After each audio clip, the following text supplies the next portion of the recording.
ಬೆಂಗಳೂರಿನಲ್ಲಿ ಇಂದು ರಾಷ್ಟ್ರೀಯ ಅಪರಾಧ ತಡೆ ಮತ್ತು ಮಾನವ ಹಕ್ಕುಗಳ ಭಾರತ ಪರಿಷತ್ತಿನ ರಾಷ್ಟ್ರೀಯ ಅಧ್ಯಕ್ಷ ಡಾಕ್ಟರ್ ಜಾನ್ ಸಮೆಲ್ ಅವರು ರಾಜ್ಯ ಯುವ ಘಟಕ ಅಧ್ಯಕ್ಷರನ್ನಾಗಿ ಶಶಿಕುಮಾರ್ ವಿ ಅವರನ್ನು ಆಯ್ಕೆ ಮಾಡಿ ಆದೇಶ ಹೊರಡಿಸಿದ್ದಾರೆ.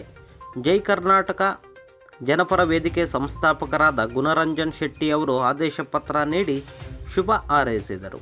ಈ ಸಂದರ್ಭದಲ್ಲಿ ಕೋಲಾರದ ಶ್ಯಾಮ್, ರಘು, ರಾಜೇಶ್ ಸೇರಿದಂತೆ ಸಿ.ವಿ. ರಾಮನ್ ನಗರದ ಹಲವಾರು ಮುಖಂಡರು ಉಪಸ್ಥಿತರಿದ್ದರು.